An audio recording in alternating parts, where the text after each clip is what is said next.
So this subject has been on our list of things to talk about for a while, and I've always been very curious to hear about what you're going to say about this, because obviously death is something that nobody necessarily looks forward to, nobody wants to talk about it, as you've said, and of course it has devastating effects on people that are left behind. Maybe not so much on the people that do pass and perhaps move into a different existence, as all of our religions tell us and our philosophies tell us, etc. But the Epiphany Dialogues has always been a place of uplifting and of talking about things that, people don't generally talk about very freely and openly. So I was really curious to hear what you were going to share with us about death. It is the only guaranteed thing in life apart from changes. And for me, that has been one of those things that I can't believe how much we try to avoid it, and then we get hit by it because it is a reality, and then we struggle with it. And so, of course, as a therapist that offers many modalities, I have decided to offer Death Embracement Coaching.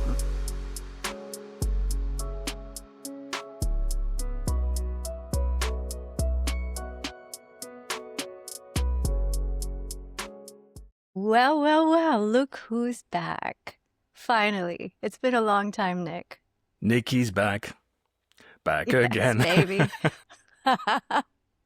Great to see you, Yes. Zims.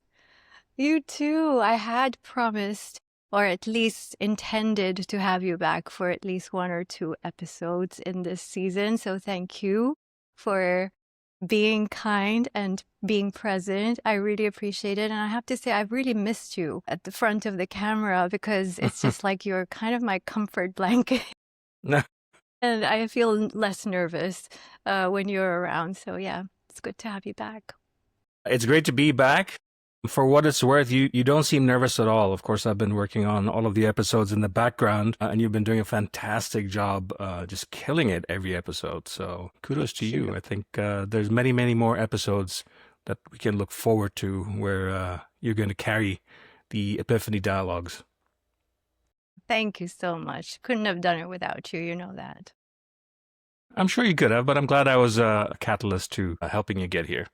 All right. So today we are going to be talking about a subject that is very close to my heart that I have been working on. And it's one of those things that most people don't want to talk about. And Taxes. that's where I step in. Yes. You know how they say that the only thing certain in life is Death and taxes. For sure. exactly. Right?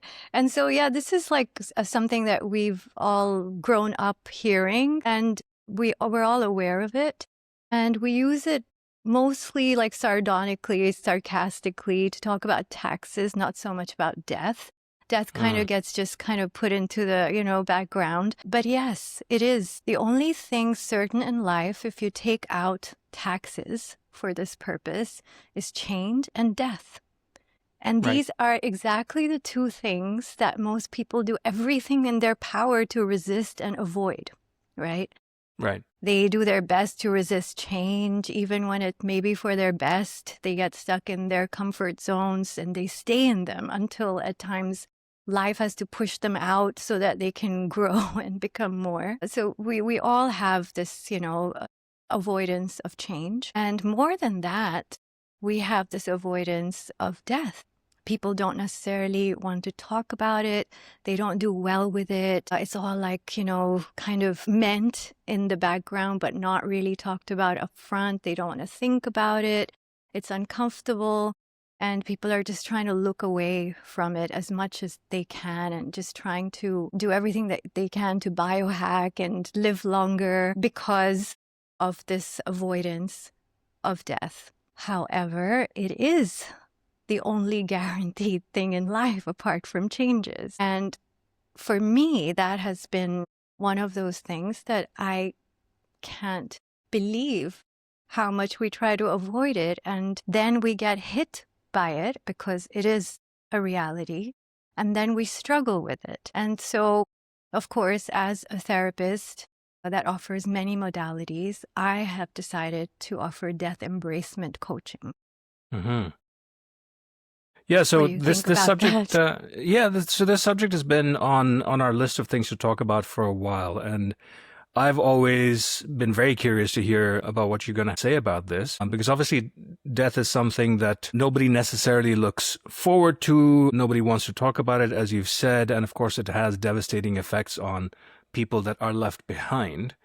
Maybe not so much on the people that do pass and perhaps move into a different existence, as all of our religions tell us and our philosophies tell us, etc. But the Epiphany Dialogues has always been a place of uplifting and of talking about things that people don't generally talk about very freely and openly. So I was really curious to hear what you were going to share with us about death and death Yeah, embracement so, specifically. right. So what happened was that a few years ago when I felt like, I'm sure 45 is not midlife. Most people don't live till 90. But it's at that point in my life that I felt like, wow, I think I've lived half of my life now, and death can happen at any moment. And so for me, it's always been, even when I was a young teenager, let's say, I always used to tell my parents, who liked to collect a lot of things. They were kind of hoarders, I have to Mm-hmm. say. And I used to look around, and I was their only child. And I used to say to them, listen, guys, when you die, I will not be able to handle all of this stuff. What am I going to do with this? Do you have no compassion for me? How am I going to take care of all of these things? My mom at that time would just really want to avoid the whole thing. And she's like, what are you talking about? Don't say these things. Don't talk about this. And so it never really, resulted in anything positive.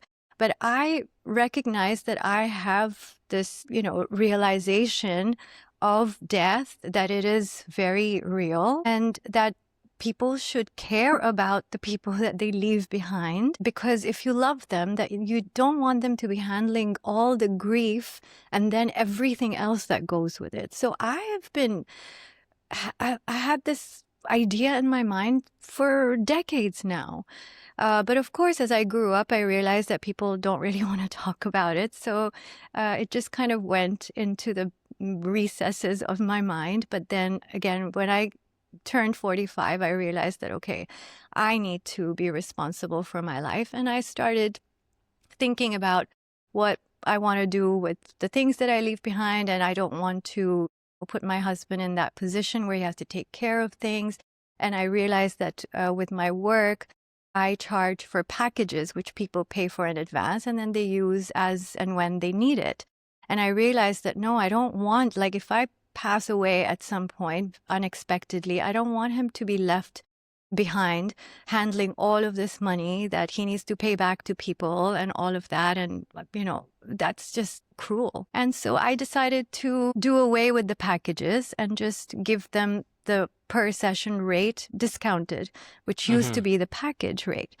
So I actually decreased the cost just because I didn't want to inconvenience them because of my realization. Mm-hmm. And so I started like telling people when, that I'm only going to be charging per session now. And they would ask like, why, what happened? I like the package, and I said, yeah, because in case something happens to me, I don't want my husband to be left behind. And most people had a very strong reaction. Like, what are you talking about? Don't say things like that. Don't talk like that. And I would be very like factual and say, but that's the fact of life. I don't feel like there's anything wrong to talk about it. Like, no, we don't want to think about it. Please don't. And so I did a bit of research in that, and I realized that studies show that 20% of all tested population, I guess, has a severe fear of death, which is called death anxiety. And 70% of people have a normal fear of death, but it is a fear. So most Mm-hmm. people are living in fear of death to Mm-hmm. varying extents. There's only about 10% of people who are accepting it as a normal thing. and going about their lives in that way. And I realized that there is definitely a gap here, because when I started thinking that way and I started doing what, there's this Swedish death cleaning, which basically they encourage people to every year clear out as many things as you can so that you don't leave behind too much. Right. And if there are important things, then you label them to, this is for donation, where to donate, what to gift, what to throw. What is really personal is called the death box, which you don't want anyone to see, which should be destroyed upon your death without opening, And so I started doing that. I was always one of those people who spring clean every 6 months anyway, but I started doing that with that intention in my mind, that I want to make sure that I don't leave behind a burden. And as I kept doing that for that year, I realized that just this acknowledgement and acceptance of it was making me live more fully. So that's why it is not as morbid as people would think. I felt that it was like this portal for me to be present and to honor life and to really honor every choice that I make. What am I consuming? What am I doing? Is there something left for me to create, which then led to the Love Academy? So it has brought me a lot of liberation and a lot of aliveness. Just accepting that anything can happen at any point. I could die tomorrow.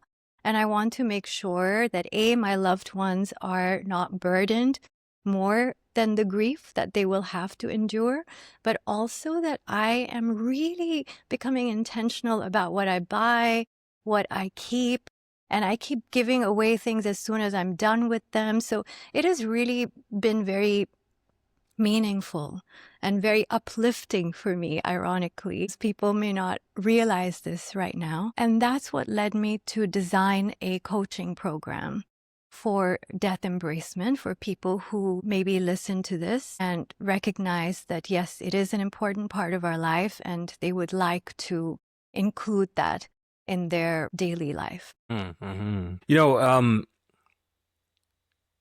You talk about the steps that you're taking and the things that people do to avoid this subject and all of this sort of stuff. You're absolutely right. I've had, probably at a similar age as you, same sort of thoughts. And a lot of my decisions have been driven by that, including, moving to Canada. Because if something happens to me, what happens to my wife and my daughter? Their visas will be canceled. Where will they go? What will they do?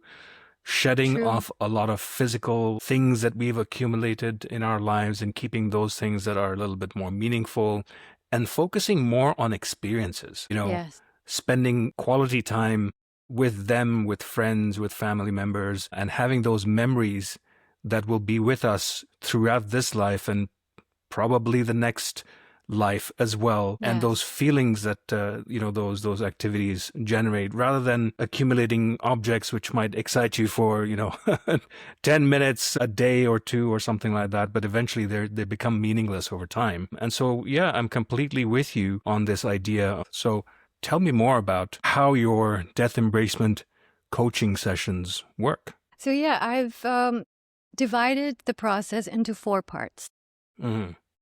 So I'll get into that in a moment, but I just wanted to add here that just like how we prepare for a baby being born, right? We prepare that overnight bag for the hospital, we set up the room and, all of the things that go into it, even though, God forbid, there are times where the baby may not make it or come into life, but we prepare as if it's going to happen. And when it comes to death, there is no potential of it not happening at all, and yet we do not prepare at all at times. And a lot of people, I think the most they'll do is to make a will, to make sure that there's a will, but that's about it. And they feel like, okay, that's it, I'm done. But in reality, there are so many things to consider that will help you to become more comfortable with the idea of death as well, which is very, very important. I feel like I said, in order to live fully, we need to embrace that. And it really helps to open up space in your life for the things that you actually do want to experience, like you said, everything that you do is then very intentional, and you really do it with discernment. So the first segment that we cover is to get all the practical stuff done and out of the way. So I basically take my clients through a checklist of all the things practically that you would need, which the least of it is will. And make sure that it's notarized, it's registered, it's given to whoever is going to be executing it at that point, whether it's a lawyer or a trusted family member, your spouse, or whoever it may be. But not only wills, but then there are also, when you really look at it, there's power of attorneys for assets. If you need to sell a car or other things, gold or other valuables, and especially nowadays, add to it crypto, NFT, digital assets, what happens to that? So really think about just, your assets and your money and all the different places in which it is being held or saved. Honestly, I feel like the easy part. Or the simple part to get done. Most people have heard of these things and they're like, yes, okay, cool. And of course, I have a couple of, especially for Dubai, I have a couple of people that I can refer them to, like lawyers and, government officials that can help them with those documents. And then there are things like leaving behind PINs and passwords for bank apps. Like this is something people don't think about at all. Like every time I say it, like, oh my God, yes, I thought about the will, I thought about this, but oh God, yes, passwords. And so not just for your banking apps and stuff, because everything is now digital, but also for your social media, for your emails, for any subscriptions that need to be canceled, there needs to be a list. And what I tell people at all stages of this process is think of it as if now, not it will happen in 5 years, 10 years, whatever. Not that I have time. Start where you are with what you have. So even from the age of 21, you can start doing this, as soon as you have some kind of a bank account or whatever you want, or even if you don't, because the first part is the only one that's the practical assets-based part. But yeah, you just need to kind of start with as if now, not tomorrow, not next week. Start noting down, making a list, so there's a whole checklist. And then we have to talk about, okay, so where are you going to keep these passwords? What are the reminders you're going to set to update them, because they do change at times. And so it's a practical audit logbook type of thing that is very, very important. And then who are your key contacts that you would like to be informed at the time of your death that your partner or your friend or whoever is the main person in your life may not have them, because now nobody memorizes phone numbers and things like that. My husband may not have my dad's number, let's say, perhaps, or things like that. So it's important to figure out who your main key contacts are, who need to be informed. Make sure that the person who is going to be informing them has those numbers and contact details. And yeah, so as we move along, it becomes more and more real, right? Can you feel that? It's like, oh my God, yes, it's quite a few things. I'm already making mental notes of, I need to actually have a document. How am I going to share it? Where am I going to share it? What am I going to say? All of those things are already going through my mind. So absolutely, yeah. Exactly. And, let me know. I can send you a checklist. I mean, my first person that I practiced this with was my husband. And we did this together. And there were so many things that came up at that point that we had never thought of, and we still keep adding it to that while I learn working with the clients that I am working with. Well, that's the thing. Nobody really spends time brainstorming, what are the things that are going to be important in this moment for the people that are left behind and stuff like that. Exactly. So that's really, really valuable, that checklist itself. Yes, absolutely. And then, of course, we move to the point of decisions regarding DNR. Do you want to be resuscitated? Do you not? And it's not a simple yes or no, which I discovered, because when I started thinking about these things, I was very clear in my mind that, no, I don't want to be resuscitated. I'm good. I feel like I've lived a full life already. And if my body says, that's it, we're done, respect that. But then I realized, again, with my work with people, which is, just as much of a learning process for them as it is for me, it's I realized that if, let's say, I have an accident and my heart stops, would I want to have that electric shock done to put it back, or is that also part of DNR?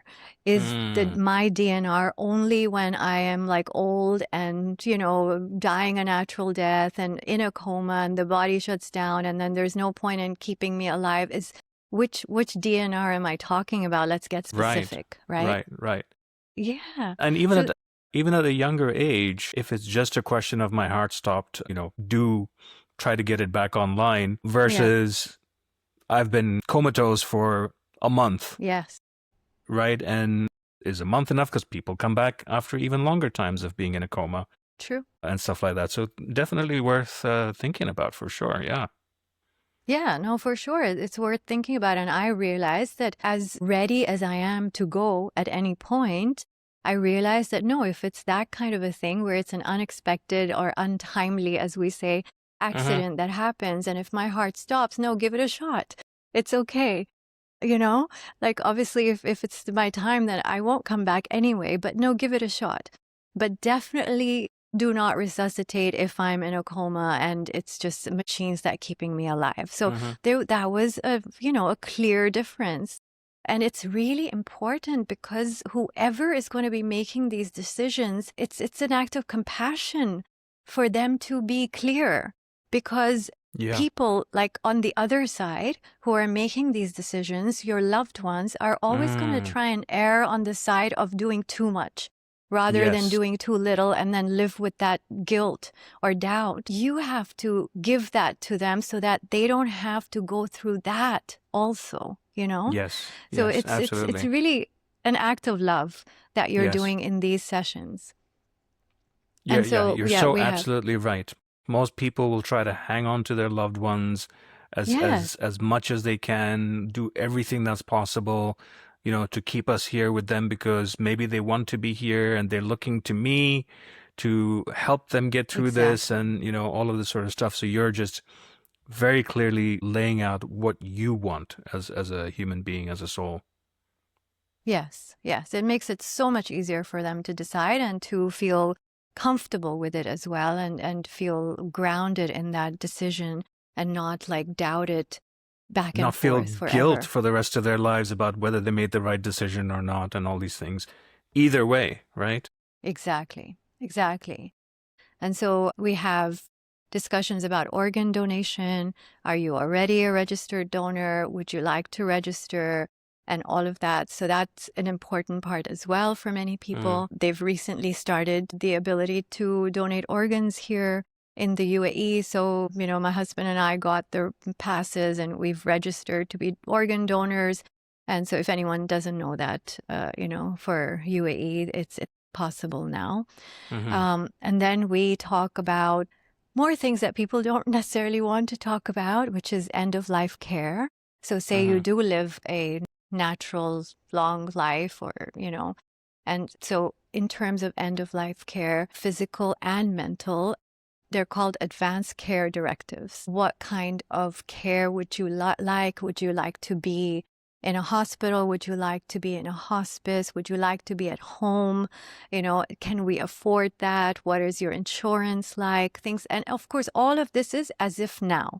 I keep saying as if now, because yes, things can change, but if you have it all documented in a file or in a safe space, you can always update and make changes as you go along as circumstances change. But it's very important, again, like we just talked about, and the same thing as DNR. It's basically as many guidelines that you can leave for your loved ones of what to do. Where would you like to be and who would you like to be present, because some people don't like people to see them in a frail state. And what are your preferences, in case of a coma or mental incapacitation, what would you like to happen? Where would you like to be taken? There are also, of course, in many countries in the world, euthanasia is available. Is that something that needs to be added? If available, would you prefer that? if it comes to that. So lots of decisions that are usually made by your next of kin, that if you can give some kind of guidelines, and this is something we talk about, we discuss in these sessions, and we figure out what would be the best case scenario. So just as an example, in my case, I have told my husband that if it needs to be a hospital, if we don't have good insurance, take me to that hospital. It's cool. It's fine. I'm happy with that. A lot of people prefer the higher end hospitals, but I trust this. It's a really good government hospital. Take me there if that's how it is. If it's a long-term care, take me to Pakistan. There's this and this place there where they will take care of me and you don't have to worry about it. Because he's going to be all alone here, but over there, there'll be more people from my family who could also support, So it's like, things like that are not necessarily easy and not fully known, but at least give some guidelines of what you want. Do you want intubation? Do you not want intubation? That's different from resuscitation, where they basically bypass, go straight into the lungs and are filling the lungs through a machine.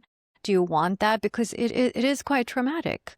I have seen people that I have cared for go through it, and it's really very painful.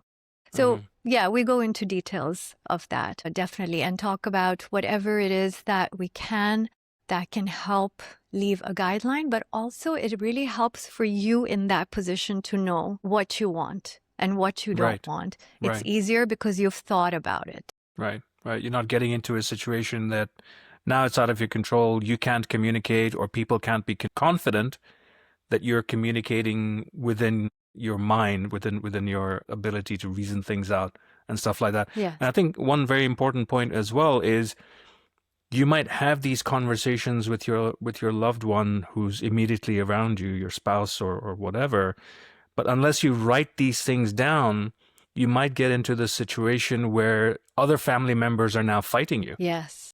Right? Absolutely. To say, no, can't take my daughter or whoever to such and such place, or no, you have to go with this doctor's recommendation, or we have to try this and we have to keep them.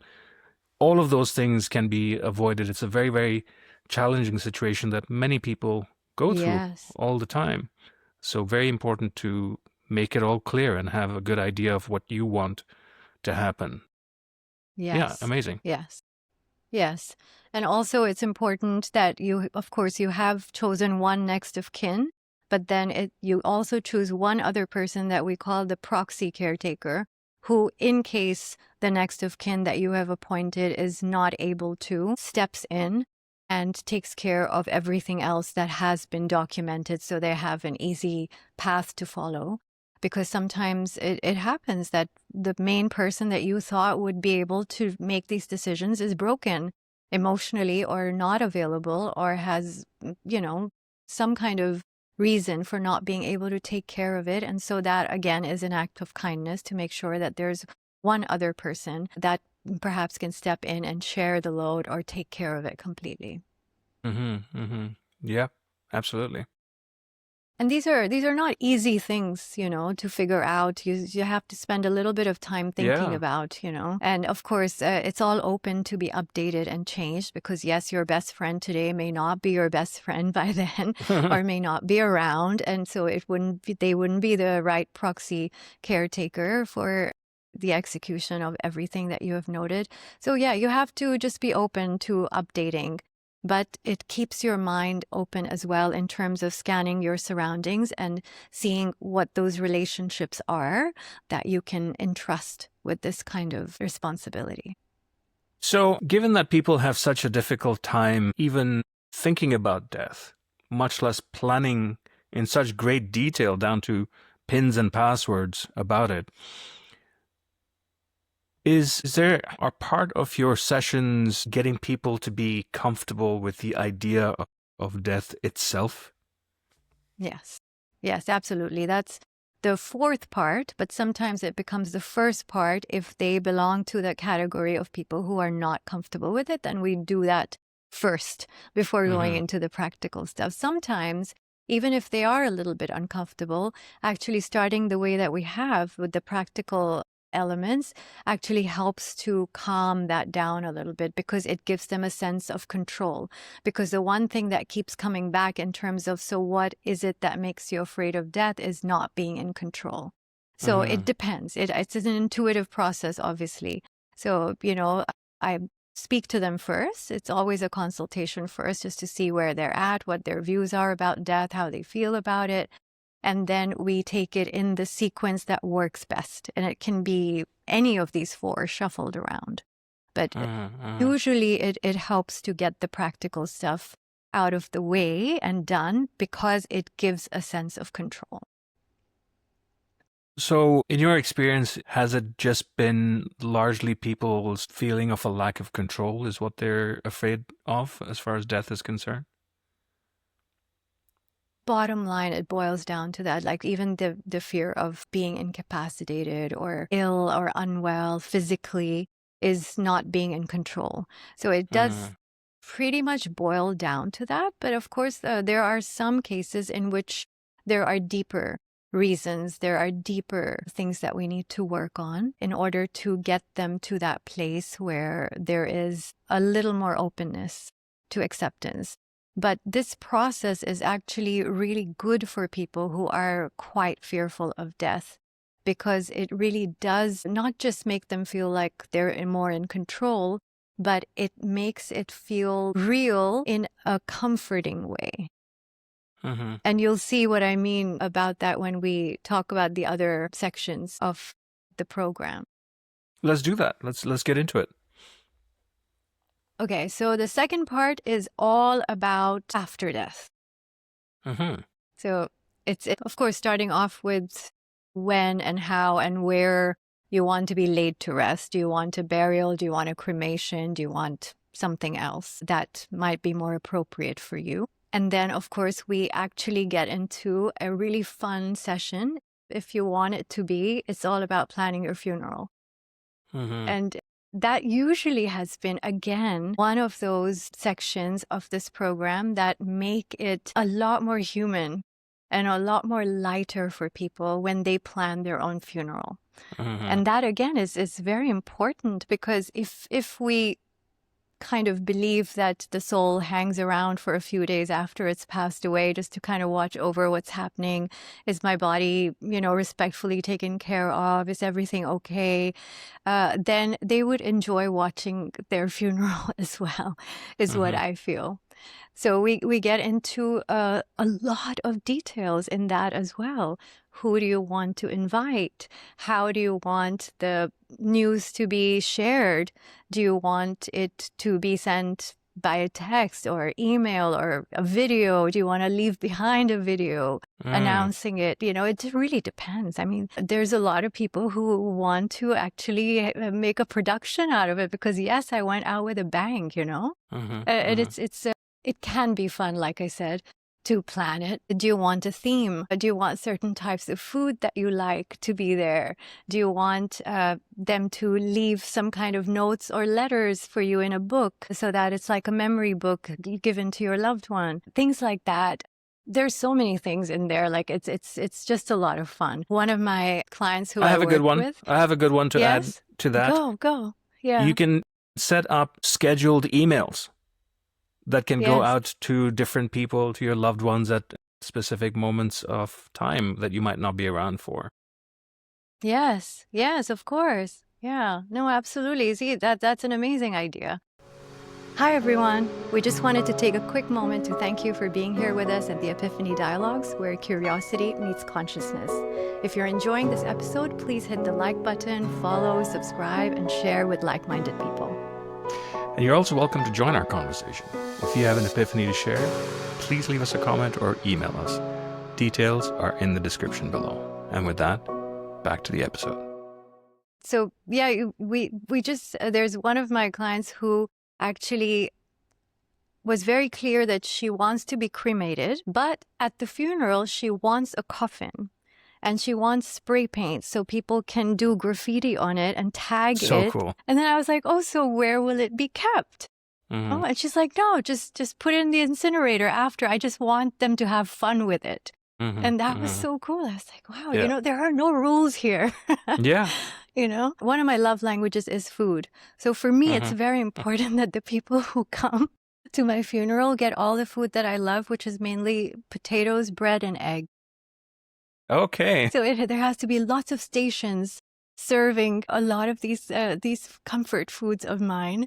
And they will have to just enjoy it for that day because it's my funeral. Listen, It's fun. you say potatoes, bread, and egg, okay? And that doesn't sound very exciting, but let's talk omelette parathas, okay? Yes. Let's talk omelette exactly. parathas and chips. And, we've got those things covered.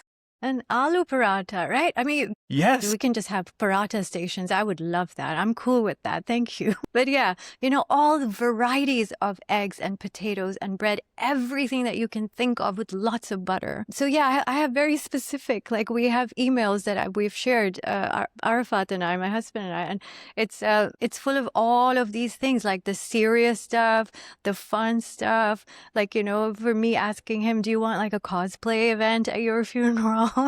Right. And so it makes it much more accessible in your mind as a fun farewell. And of course, we talk about, do you want to leave videos to be played that day? Do you want your pictures there or not? Some people don't want their pictures to be there. Like, no, everyone who's coming remembers me. They have pictures of me. I don't really need to take up that space. Things like that. It's very, very unique. It's a lot of fun. I learned so much from it. And it's a really nice in-between level to move into then what is the third segment of this, which is all based on the emotional part of death. So in the emotional part, again, it can be as light or heavy as you want, but this is where the therapy part comes in, because the first two parts are kind of like, anyone can do this if they have a checklist and if they, they're comfortable with talking about death and, at times making it light and fun and holding the space for everything that comes out. But the next two levels are more suited to people who are in the healing modalities, the therapeutic fields, because the emotional part of it works on, are there any regrets? And of course, we're talking as if now. So are there any regrets that you have currently in your life? And what can we do about it? Either healing it or doing something to change that. We do a lot of work on forgiveness. Are you holding resentment or hard feelings towards anyone who might have passed or you're not in touch with and you're just holding it with nowhere for it to go? Are you holding any grudges against yourself? There's self-forgiveness, things like that, as if you are now emotionally clearing out like you did physically, right? And then we have, if you actually embrace the fact that you will die, as if now, how would you express yourself differently? Would you express love more clearly and regularly to people? Because there's a lot of people still who have been brought up in certain environments where they don't necessarily express love. And there's so many things that are just left unsaid when someone passes. Yeah, because sometimes you think, oh, you have time, let some more time pass. Exactly. Some circumstance will change, maybe our paths will cross, and that'll be the right time to bring this up and all of that. And sometimes that time never comes. So to embrace this idea and then to actively change that would be very valuable for sure. Yes. Do you, like I said earlier, would you, as if now, would you like to leave notes or videos for your loved ones to get after you've passed? Would you like it to be handwritten? Would you like it to be on email? Where would they be saved so that they can be sent at the appropriate time? There are other discussions that we have about legacy. Is there anything that you want to leave behind as a legacy? Who will take it forward? If you have already created it, then who will take care of it and all of that?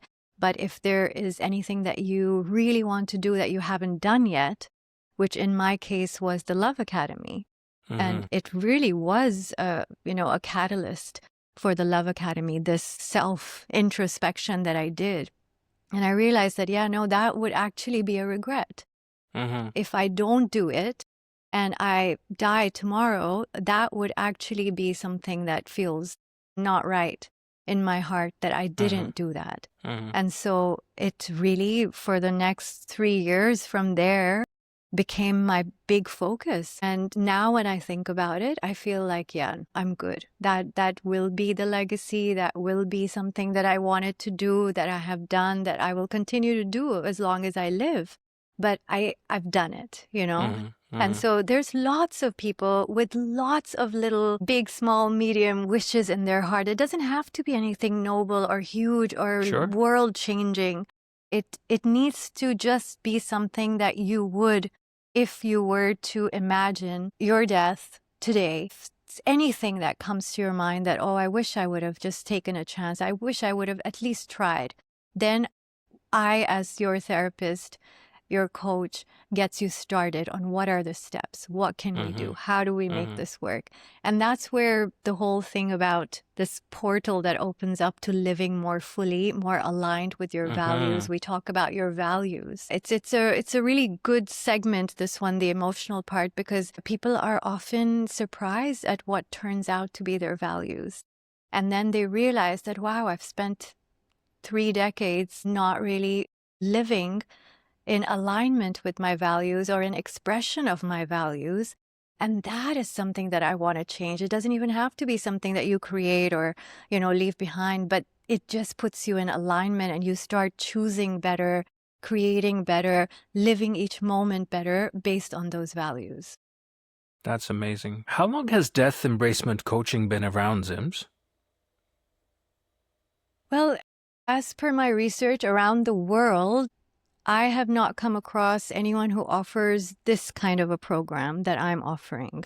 Most people are offering end-of-life coaching for people who are diagnosed already with terminal illness. They're towards the end of their life, and then they do offer the practical part of things. They help you to take care of all the wills and this and that and everything. But in terms of emotional and spiritual, which we will get into, for people who are not imminently dying, there isn't much available.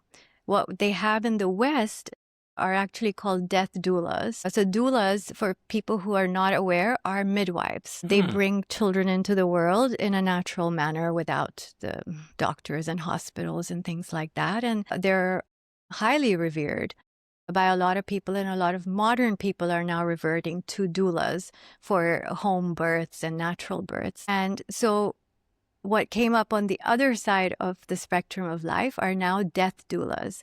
And they do take care of you, not as a nurse, not as a hospice worker, but just as your companion who helps you get all of these things done. But they are mostly employed or seeked out by people who have been diagnosed. There's very few people that I have come across, and I may be wrong, perhaps didn't do enough research, who offer this kind of coaching for people who are fully alive and want to be more alive until they die. Yeah. And so I think that's the biggest contrast from what I can see, is that this approach actually helps you live a healthier life. And it starts as soon as you've identified and come to terms with this idea that there is an inevitability to all of this. And as soon as you start preparing for it and putting that perspective onto it, you can actually start living your life in a much freer and more positive way. So kudos to you for coming up with this idea and for putting a really good framework around it and helping guide people through it, who through hopefully this episode, at least that conversation can get started and people's own minds that, this is something that is valuable that they should look at. Yes, I mean, the thing is that we all hear from various people when someone in their life dies unexpectedly, especially young deaths, a friend, a cousin, a colleague. They do for a while feel that They Mm-hmm. feel that intensity of life and they say, oh my God, this is a great reminder for me. I'm going to live my life. I'm going to do all the things. It does come, but it doesn't always last because we get sucked into the mundane, the routine, the Mm-hmm. to-do list and all of that. And it doesn't necessarily last for too long in order to make a long-term impact on your life. But this kind of program, we do about between 4 to 8 sessions, depending on where you're at and how much you need. And that is spread over a couple of months where you are constantly touching base with the idea and getting deeper in it. And that leaves much longer-term effects on us and really helps us to take control and to keep reminding ourselves. And then because there are certain things that you're going to be doing, updating things regularly, clearing things out regularly, it becomes a part of your life and the reminders are stronger. Mm-hmm. Because when we get inspired by someone's untimely death, there's also grief involved in it. And that's why it's not able to hold Mm-hmm. as strongly because there are two opposing things going on there. So I get it. But this one, if you do it, willingly, and you show up for this and you do it, you are making like literally changes in your neurobiology by doing that. That sounds amazing. Before we started doing this recording, I did a little bit of a song, which was "Let's Talk About Death, Baby." Yeah. I think that really needs to be kind of the theme song here, that people need to start talking about death in a lot more lighter way than they have been in the past. Because as you've said right at the top, this is something that's inevitable, and it's so much more beneficial for you to actually think and talk about it and discuss it with your loved ones and all of that. And it doesn't need to be something scary and horrible. Of course, the circumstances in which some things like this happen are scary and horrible and have devastating effects, Yes. but it is inevitable. You need to think about it. Absolutely. Most people still, thankfully, die at a natural rate and age and manner. And so this applies to a lot of us, a huge population. I'm really, like my aim is for this to become a little more accepted because, yeah, I have to admit it's slim pickings. There's not many people who are interested. It's been, I think, a year and a half that I formalized this process and I've been talking about it in like little just casual circles and things like that, and I've only worked with 4 people till now. So I'm being honest, it's not something that is fast moving or that everyone wants, because obviously that spirituality has done that to us. New age spirituality and celebrity era spirituality is just basically focused on the life and all of that, and I won't go into it. But my vision for this is for us as people to have, like, how you have baby showers and things like that, to have death showers, like actual gatherings. Yeah. Once a year, once in a couple of years, where friends gather together and they share with each other and bounce off ideas. Oh my God, this is a great idea. I'm stealing it. I want this for my funeral as well. Right. And hey, what are you doing about this? And guiding each other and helping each other and being there. Oh, I can be your proxy caretaker if you haven't found anyone, right? I mean, these are the things that are so helpful. And that's what community is about. If you really allow it to be, it can be a lot of fun. You can have little, like I can have a little station of the food that I want at my funeral at one of these parties, just to give it a little bit, of a taster. And this is what I want. And we need to be able to bond over these things and not think that we have to be isolated through them and have to go through them alone. And this is not to be talked about, and it's morbid, and it's a reality. And let's embrace it. And let's support each other through it and do it well. And the support part is really important, because from the moment we're born, there are so many resources and so much effort, so much education on how to live life. But not a lot of that is around about how to deal with this specific eventuality that is 100% guaranteed. So, yeah. Yes. It needs to be more talked about than it has been, for sure. Yes. And the final part that we get to, or like I said, we shuffle it around as needed, is basically about death. What Mm. happens during death? What are your beliefs about it? Are you at peace with the concept or not? Do you need help with it? It really can get quite deep, and it's really important to hold a safe space without judgment or without minimizing things, because yes, I know that I'm very comfortable with it, but I know that most people are not. So I can't just say, Right. but it's a guaranteed thing. Like, Yeah. come on, get on with it, you know? Yeah. Yeah. There's so many layers to it. There's, people that I have worked with have all had different views. Some have been quite scared about it. Like I said, the process has helped them to be less scared and anxious about it. Some people are like me, and I think you as well, from what we have shared personally in the past. You're not necessarily scared about your own death, but you are afraid of losing loved ones. Is that correct? So, a couple of things on that front. I'm Yeah. not scared of death itself and what Yeah. might happen. There's only two things that could happen: is either my spirit will continue to exist in some form that I truly believe and that Yeah. religion tells us and all this sort of stuff, or there'll be nothing. Yeah. So if there's nothing, it doesn't really matter because I'm going there with the belief that there is something there. And if there's nothing there, I wouldn't know. So what does it matter? And if there is something there, then I know that, there's life beyond death. There's an existence beyond death in this form, in this 4D world that we live in. So I'm perfectly fine on that front. I'm not too happy about what circumstances might lead to that point. So, Yes. if it's quick and painless, no problem at all. That's fine.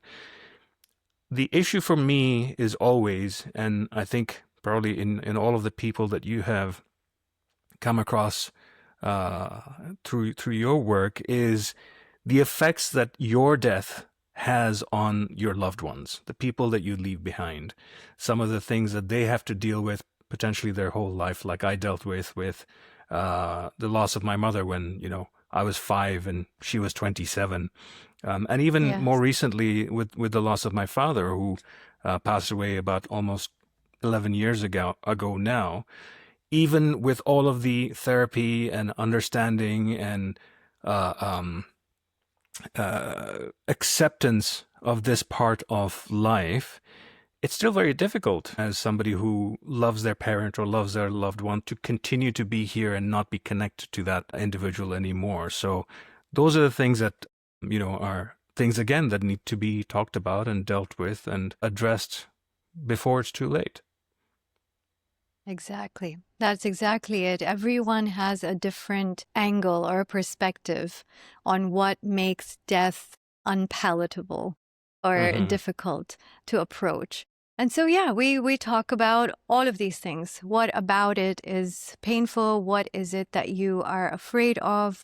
And there are a few really good, deep meditations. Again, not necessarily for the faint of heart, because I literally take them through what would happen at the end of a natural life when the body is coming to a shutdown, and what are you feeling? How does it feel? Of course, it's not necessarily exactly the same for everyone, but this is based on a lot of research and studies from people who have been through the last stages of their life and describing how it feels, to let them go through it.